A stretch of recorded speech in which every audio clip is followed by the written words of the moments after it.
Well, we've got the monetary numbers out, and it's pretty obvious that we have an issue.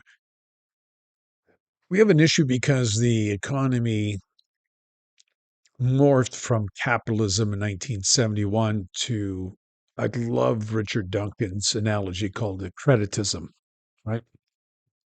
And is that we went from a savings investment, which is capitalism, right? We take the profits. Consumers would save, we'd deposit in the banks, banks would lend, and they would lend to productive sources. But this time, unfortunately, during the monetary wave, what we did is we accumulated a lot of fictitious wealth in real estate. And that now is in the process of reversing globally.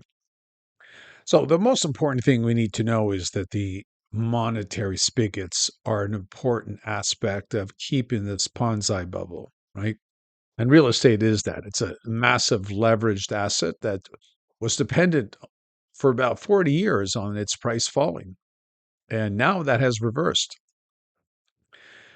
Let's look at Canada. Here's the latest monetary numbers, and we can see Canada M1 plus and M2 that the rate of change is slowing, but again, this is one is in the negative territory, as you can see, has never happened, and M2 is, very, very weak. I'm going to assume, maybe I'm wrong here, but I'm going to assume that this is going to be really bad come in the next couple months. This is July numbers because we just had the 5-year rate hit a new high. We haven't seen rates this high since 2007. And what does that mean is more monetary stress for the average Canadian who has a house that's overinflated.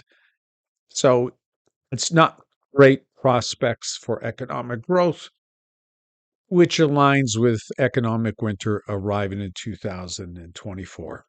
Now, those who are new and don't understand the long wave, we have three cycles that are turning down. The long wave is a massive social cycle that's representative society. The Kuznets cycle, which is real estate, it's 18 to 25-year cycle. That is to peak next year. Yes, I know real estate's already peaked, but that's really because of spectacular rise in interest rates. But the net demand supply will peak. And I don't take in consider immigration. They don't have the income. Stats Canada's confirmed that, or the savings for that. So we can see the numbers are very negative. Here's the M3 numbers for June, and we can see a definitive cycle here, right? Commodities, real estate, commodities, real estate. The 1970s, we had the commodities boom. Now, that was a real boom, right? That was a real boom based on rising demand of the baby boomers, largest generation in history. And we had a real estate bubble, and that pretty much was also global.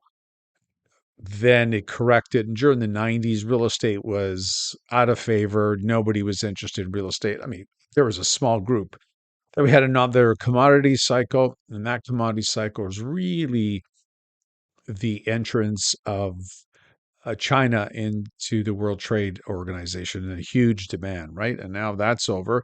And the current one is of record low interest rates, as that we can see. And that was it in 2020, 21, which supported a massive real estate bubble.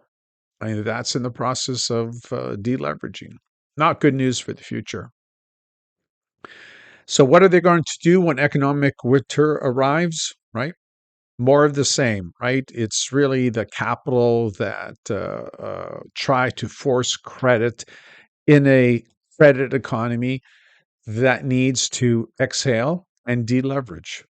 It's that simple. There's no other solution. We write down the debt, we correct it, and so forth. But historians have said that politicians are wanting to do something and they're going to make a mistake.